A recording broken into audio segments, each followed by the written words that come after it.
Thanks for stopping by, guys, and welcome back to Scrap Mechanic. Now today we're going to be talking about the line follower once again. The line follower is now on the Steam Workshop, so we're going to be talking about how to use the kit as well as instructions on how to use the tracks themselves. So when you get the kit off the workshop, it will look something like this.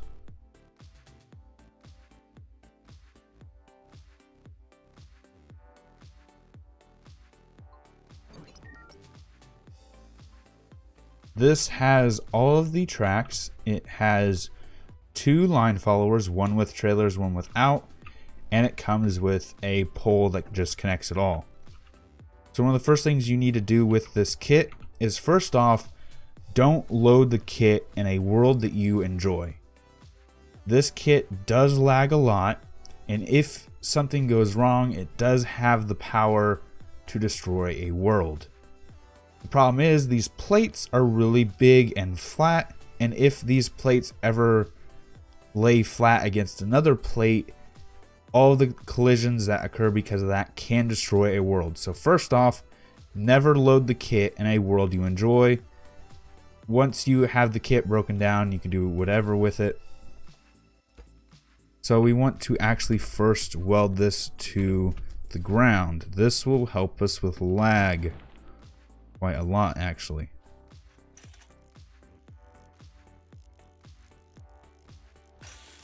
Okay, now it's welded to the ground. We should have a decent frame rate, and then we can start getting to work. These do have little pieces here that do help them stay apart when you're doing this, but be careful anyway. When you break these apart, you can pull these slices off, and then once you have these slices off, you can save them to your lift and name them whatever you want to name them. This is a station, so you can name it like line follower station here, whatever, and then save it to your lift for future use. Or for me, because I already have all of them saved, I'm actually just going to delete this piece and then repeat this for all the different layers. The next one is a straight. So you can name it a straight line follower straight and then save it.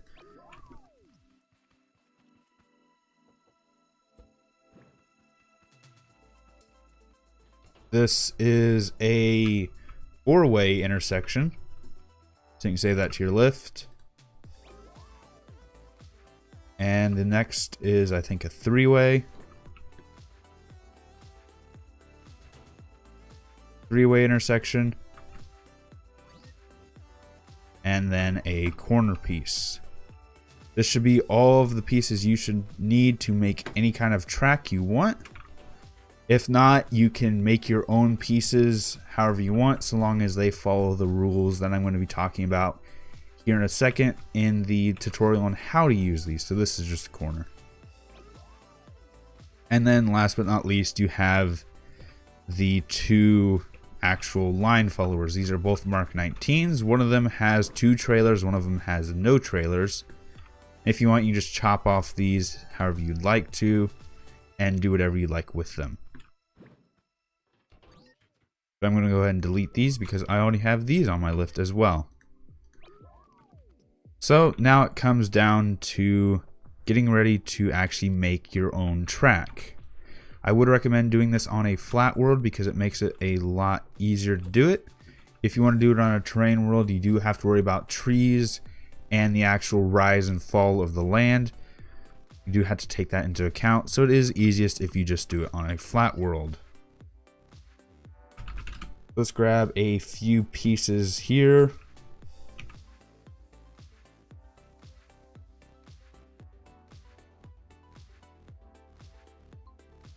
Say a 4-way intersection. Go ahead and weld these to the ground.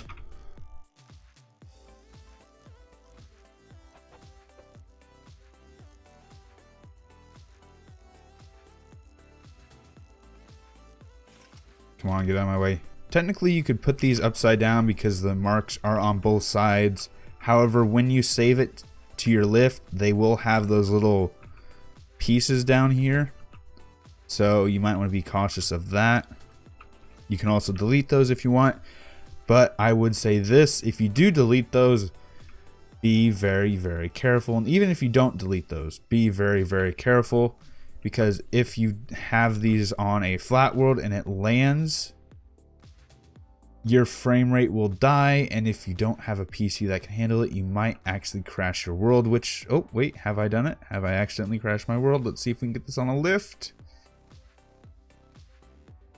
Oh god. Oh god. This is what I said earlier about these do have the power to crash your world. Be careful. Apparently, I am not careful. Come on. Come on. Let me place it.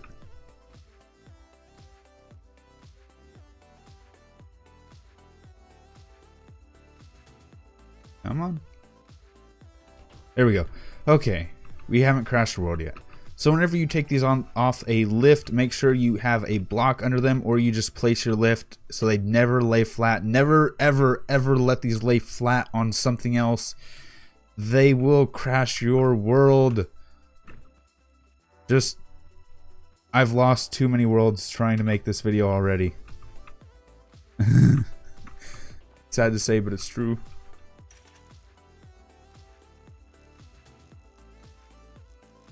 There we go.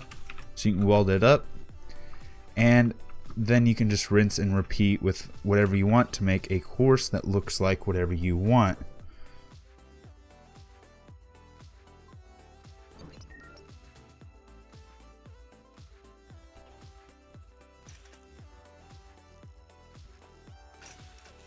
There we go. And I'm actually going to make a quick basic course, and I'll be back to tell you how to program these courses. Alright, and we have a basic track built. Let's go over here and see what it looks like. So we have a 4-way in the center, a 3-way over there, a station there, and another 3-way over there, and then straights and corners connecting everything else. Now the good news is you don't have to program anything on straights and corners. They're just black lines and the AI will follow them by themselves. But everything else you have to program. So, stations. The best way I can recommend to do stations is color code which one is which. So say this is station. You grab my paint tool.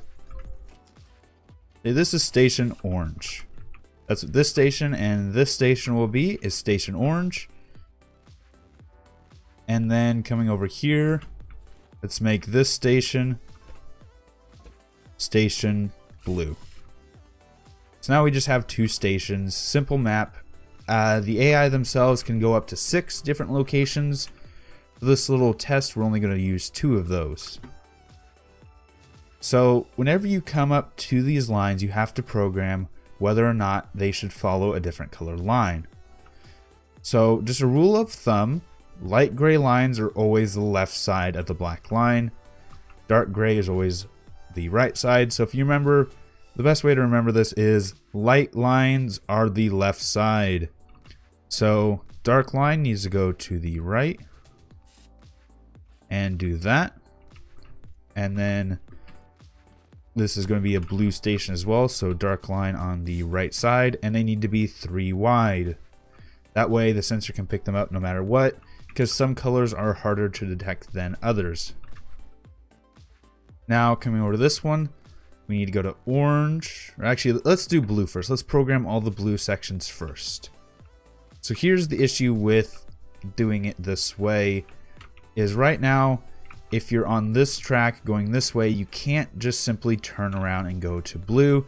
You have to go and loop around and then come back. So keep that in mind. So say we want it to come here, let's just have it go straight so we don't need a marking. It'll follow this by itself. When it comes here, we need to follow the dark line. Dark lines are always the right side. And then it comes here. We need to follow the light line, so it'll always be the light line, left marker. So light and left, just like that. And then if it's over here that it's coming, it just needs to go straight. If it's this way, we can actually send it around because both these sides are blue. We don't have to worry about that. So dark line, right side, they'll go around and go that way. Light line, left side. This, it can just go straight because it'll hit that program mark over here. And then on this side, we can have it go dark line, right side. Over here, we just want it to go straight. And here we can have it turn right, because it'll come this way and hit this program line. So now, because all of these other things are stations and straights and corners, there's no more programming to do for blue. Now we can move on to orange.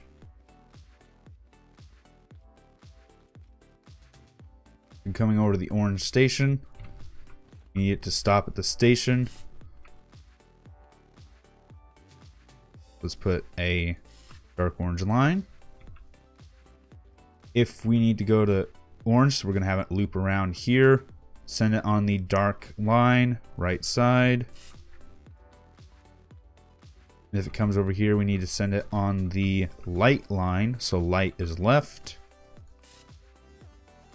If it's over here, it can go straight. If it is over here, let's send it on the left light lane.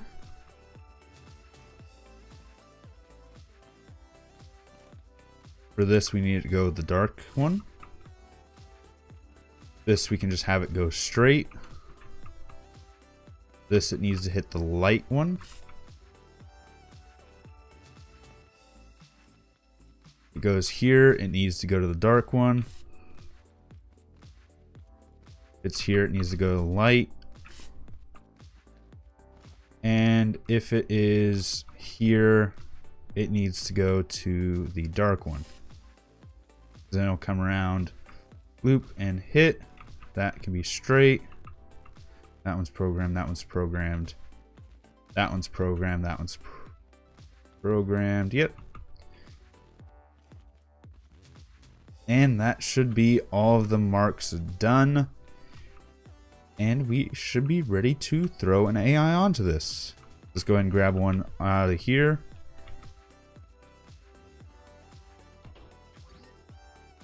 Actually, there it is right there.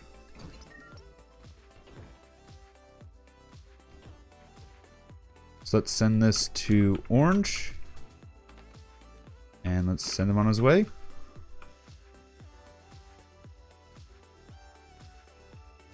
Well, these aren't the fastest things ever. Keep that in mind. But honestly, my idea for these wasn't transportation. My idea was automation. That's why there's a lot of different commands you can give these things. So the only thing that isn't programmed on the ground, but instead programmed either on the side, is you can change the directions. If you actually rip this open, you can tell it to go to different places, as well as stop it from here. But anyway, I got off track a bit there, started to ramble. You'll go straight through this intersection, and we're headed to the orange station. And while we're on our way, I guess to what I was talking about there was, I'm not planning on using these much for transportation. Yes, these are cars with chairs, but my ultimate goal with these things is to have them possibly automate a facility. So I can put trailers on the back of these and load them with cargo and send them places with said cargo, is my idea with these eventually. or just having them as multi-purpose AIs that can go just about anywhere and do just about anything I need them to. Okay, and we're getting ready to come to the station so I can stop my rambling. One program mark I never talked about when I did any of the AI stuff is this one. This is a tan line, this one right here. And what that does is it tells him to stop, and he'll stop here for 10 seconds. Once those 10 seconds are up, he will continue. That's meant for stations and other things like that. There we go. He stopped for his 10 seconds, and now he's on his way going back around. So say now we want him to go to blue.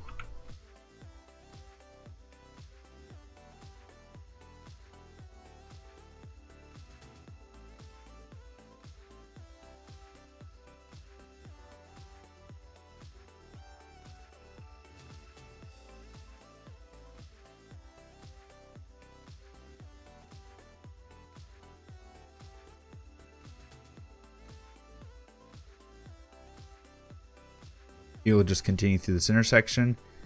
And here's a scenario. Say you're going to blue and you go, well, wait, I want to go to orange, but we've already passed that mark back there. I want to go to orange again. So when he comes up to this intersection, he will see his mark and he'll head back to orange. You'll see the mark.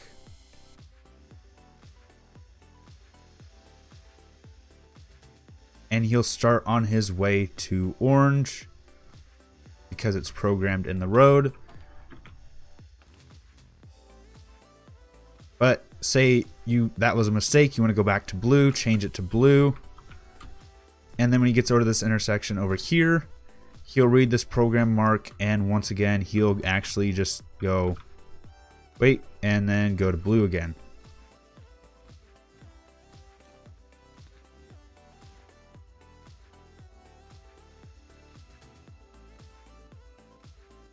So I'm going to go ahead and actually let this AI run, throw a little bit of time lapse. This is going to be the end of the episode.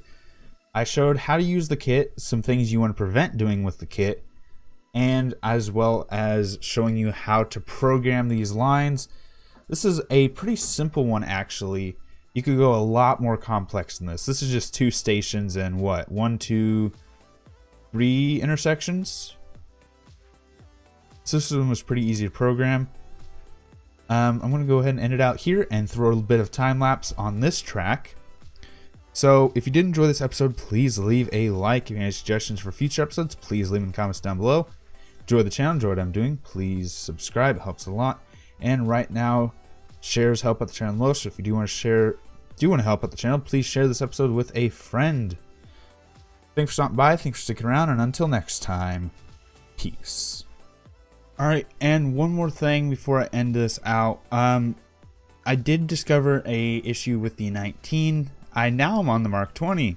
So I did fix the issue, but when I release the kit, you'll be getting a Mark 20 instead of a Mark 19 because of an issue I discovered with stations. Anyway, now I'm going to let the time lapse begin here.